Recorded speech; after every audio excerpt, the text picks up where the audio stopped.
கர்த்தரும் இரட்சகரும் ஆகிய இயேசு கிறிஸ்துவின் நாமத்தினாலே இந்த பரிசுத்த ஓய்வு நாளிலே உங்களை அன்போடு கூட வாழ்த்துகிறேன். உங்களுக்கு கிருபையும் தேவ சமாதானமும் உண்டாவதாக. 6 நாட்களும் வேலை செய்து, பணி செய்து, வியாபாரம் செய்து, தொழில் செய்து, இந்த பரிசுத்த ஓய்வு நாளிலே கர்த்தருடைய சமூகத்திலே வந்து காத்திருக்கிற உங்களை கர்த்தருடைய கண்கள் நோக்கி கொண்டே இருக்கிறது.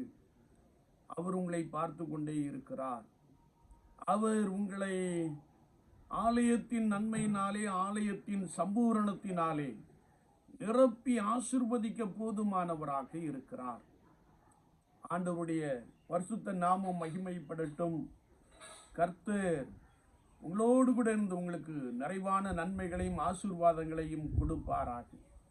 இந்த நாளிலும் கர்த்தருடைய ஆவியானவர் நமக்கு கொடுக்கிற வார்த்தை யோபுவின் புஸ்தகம் 37ஆம் அதிகாரம் 5ஆம் வார்த்தையை நாம் வாசிக்கின்ற போது, நாம் கிரகிக்க கூடாத பெரிய காரியங்களை அவர் செய்கிறார். நாம் கிரகிக்க கூடாத பெரிய காரியங்களை ஆண்டவர் செய்கிறார். நேற்றைய தினத்திலே உலகம் முழுவதும் நடந்த சம்பவத்தை நீங்கள் அறிந்திருப்பீர்கள். கம்ப்யூட்டரில் ஏற்பட்ட தொழில்நுட்ப கோளாறு காரணமாக கிட்டத்தட்ட 2 மணி நேரம் உலகத்தின் போக்குவரத்துகள், அது மாத்திரமல்ல மருத்துவமனைகள், தொழில் சார்ந்த அந்த கம்ப்யூட்டரைஸ்ட் ப்ரோக்ராம்ஸ் எல்லாவற்றையும் நாம் பார்க்கின்ற பொழுது 2 மணி நேரம் தொழில்நுட்ப கோளாறு காரணமாக ஒன்றும் செயல்படவில்லை. ஒருவேளை இதனை நன்கு அறிந்தவர்கள் உலகம் முழுவதும் ஸ்தம்பித்து நின்ற ஒரு காட்சியை நேற்றைய தினத்திலே நாம் அறிந்திருக்க முடியும்.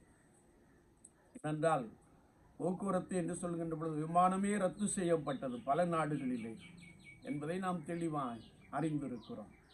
ஒருவேளை இதை குறித்து நாம் பார்க்கின்ற பொழுது அறிவியல் முன்னேறி இந்த உலகத்திலே மனிதனால் உருவாக்கப்பட்ட ஒரு கம்ப்யூட்டர்களே ஒருவேளை அதிலே தொழில்நுட்ப கோளாறு என்று வந்தவுடனே அதை உடனே சரி செய்ய முடியாமல் ஸ்தம்பித்து போன அல்லது திகைத்து போன ஒரு நிகழ்வை நாம் பார்க்கிறோம்.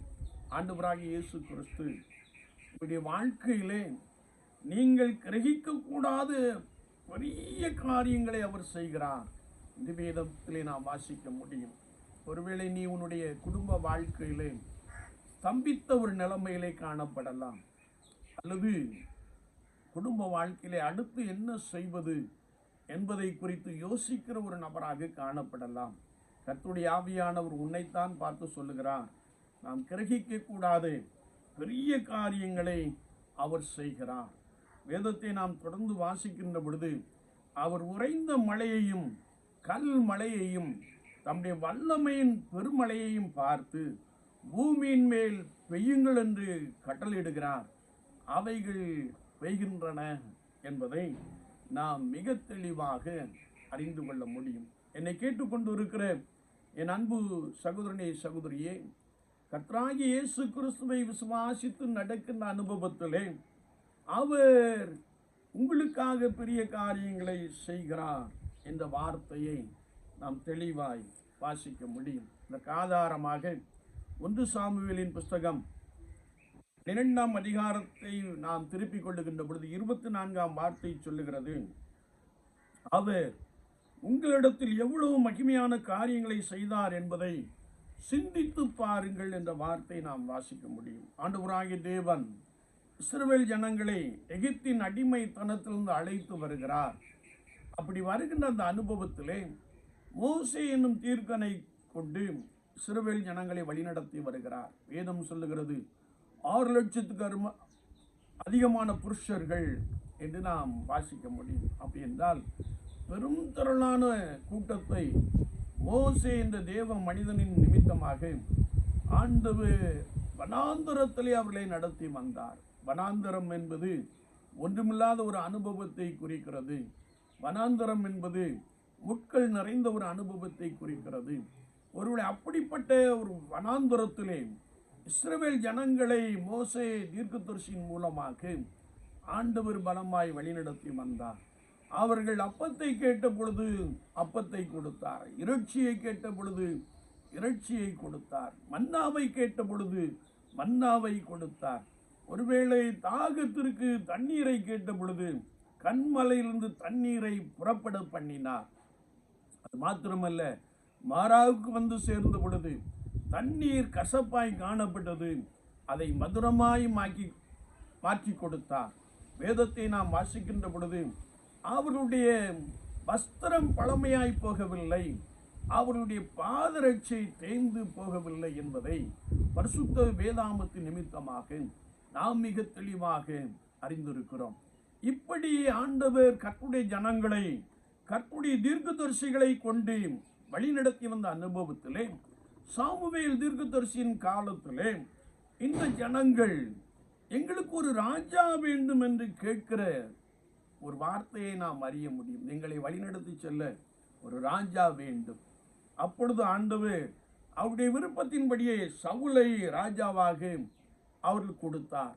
சவுல் கர்த்தருடைய சத்தத்திற்கு கீழ்ப்படியாதபடியினாலே ஆண்டவர் சவுலை விலக்கி போடுகிற காட்சியை குறித்து நாம் வேதத்திலே வாசிக்க முடியும். இவர்கள் கர்த்தருடைய வார்த்தைக்கு, கர்த்தருடைய சத்தத்திற்கு, கர்த்தருடைய வாக்குக்கு கீழ்ப்படியாமல் அவருக்கு விரோதமாய் கலகம் பண்ணியே வந்த ஒரு காட்சியை குறித்து நாம் அறிந்து கொள்ள முடியும். எனவே கர்த்தருடைய தீர்க்கதரிசி ஆகிய சாமுவேல் சொல்லுகிறார், இப்பொழுது கர்த்தர் உங்கள் கண்களுக்கு முன்பாக செய்யும் பெரிய காரியத்தை நின்று பாருங்கள் என்று சொல்லி, நீங்கள் உங்களுக்கு ஒரு ராஜாவை கேட்டதினால் கர்த்தரின் பார்வைக்கு செய்த உங்களுடைய பொல்லாப்பு பெரிதென்று நீங்கள் கண்டு உணரும்படிக்கு நான் கர்த்தரை நோக்கி விண்ணப்பம் பண்ணுவேன், அப்பொழுது இடிமுழக்கங்களையும் மழையும் கட்டளையிடுவார் என்று சொல்லி சாமுவேல் கர்த்தரை நோக்கி விண்ணப்பம் பண்ணினான். அன்றைய தினமே கர்த்தர் இடிமுழக்கங்களையும் மழையும் கட்டளையிட்டார். அப்பொழுது ஜனங்கள் எல்லாரும் கர்த்தருக்கும் சாமுவேலுக்கும் மிகவும் பயந்தார்கள் என்று நாம் வேதத்திலே வாசிக்க முடியும். என்னை கேட்டுக்கொண்டிருக்கிற என் அன்பு சகோதரனை சகோதரியே, கர்த்தருடைய ஆவியானவர் நமக்கு செய்த நன்மைகளை பாருங்கள்.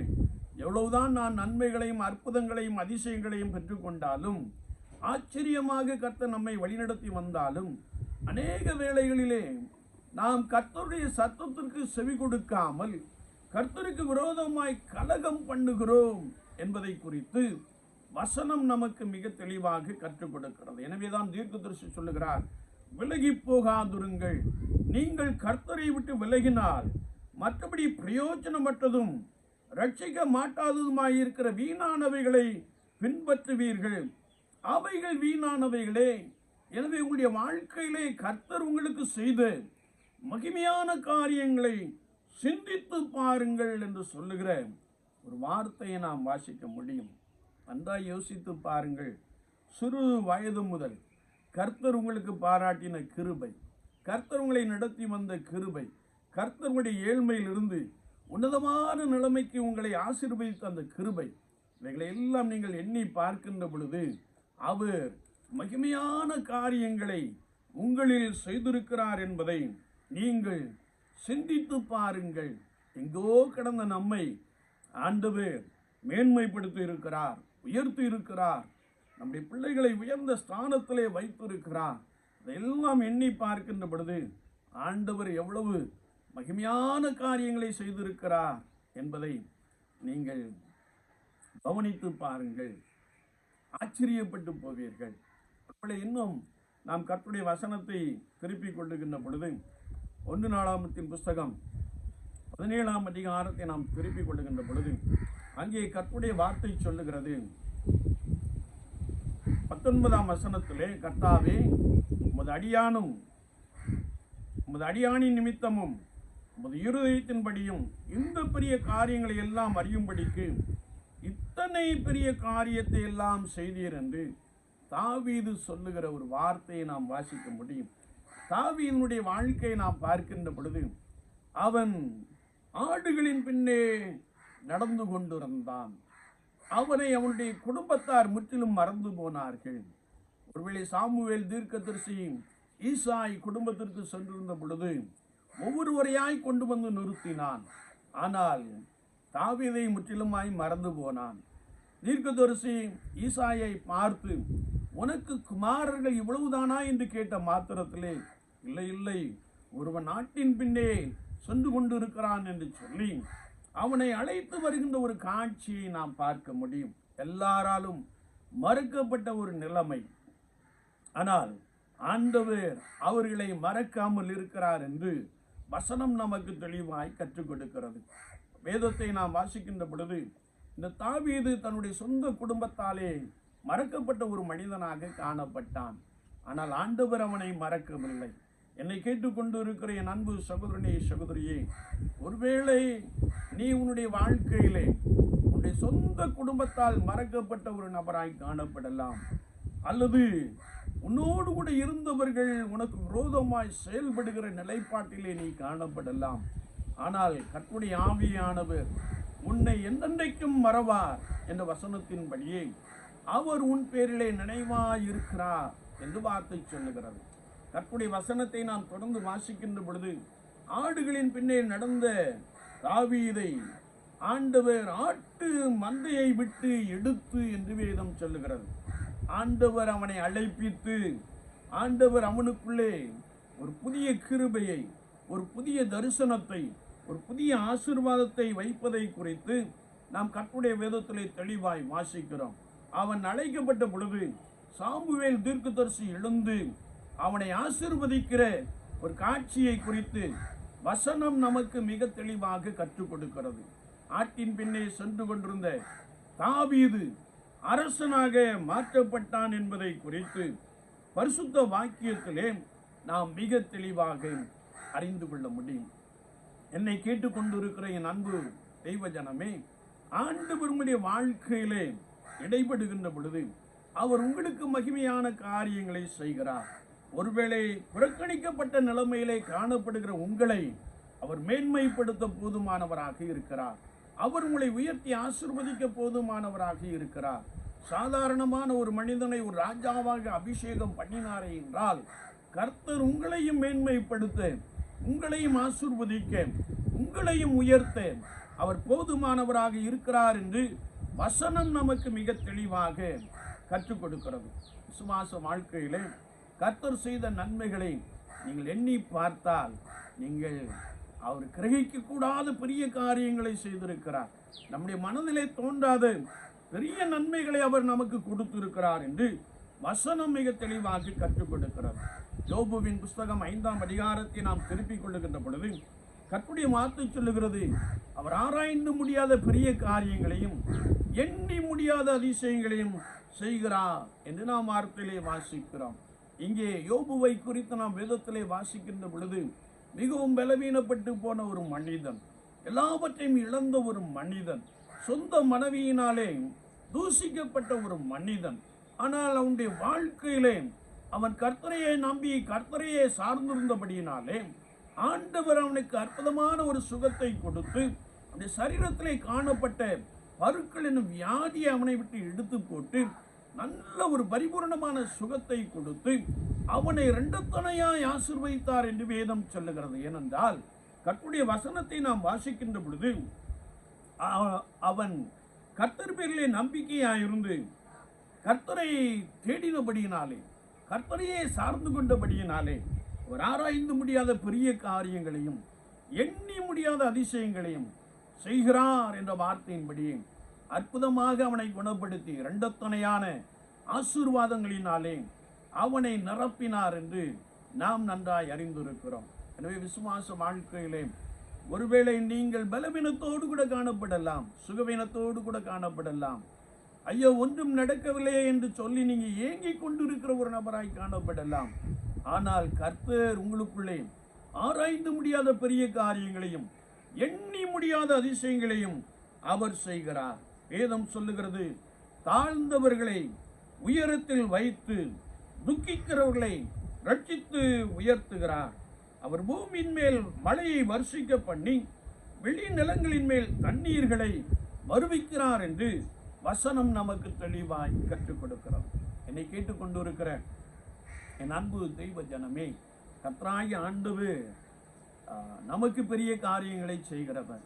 கர்த்தராகிய ஆண்டவர் உங்களுக்கு பெரிய காரியங்களை செய்கிறவர் என்பதை நீங்கள் ஒருபோதும் மறந்துவிட வேண்டாம். உங்களுடைய ஒருவேளை துயரமான வேளையிலே அல்லது துன்பமான வேளையிலே நீங்கள் ஆண்டவராகிய இயேசு கிறிஸ்துவை நோக்கி பார்க்கின்ற பொழுது அவர் ஆராய்ந்து முடியாத பெரிய காரியங்களை செய்கிறார். அவர் கிரகிக்க கூடாத பெரிய காரியங்களை செய்கிறார். அவர் செய்கின்ற காரியங்களை நீங்கள் பெற்றுக்கொள்ளுகின்ற பொழுது நீங்கள் ஆச்சரியப்படுவீர்கள் என்று வசனம் நமக்கு தெளிவாய் கற்றுக் கொடுக்கிறோம். கடைசியாக நாம் பரிசுத்த லூக்கா எழுதின சுவிசேஷம் 5ஆம் அதிகாரம் 26ஆம் வார்த்தையை நாம் வாசிக்கின்ற பொழுது கர்த்தருடைய வார்த்தை சொல்லுகிறது, அதனாலே எல்லாரும் ஆச்சரியப்பட்டு தேவனை மகிமைப்படுத்தினார்கள். அல்லாமலும் அவர்கள் பயம் நிறைந்தவர்களாகி அதிசயமான காரியங்களை இன்று கண்டோம் என்றார்கள்.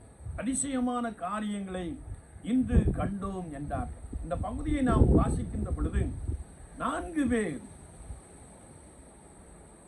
திமிர்வாதக்காரனை சுமந்து கொண்டு வருகின்ற ஒரு காட்சியை நாம் பார்க்கிறோம்.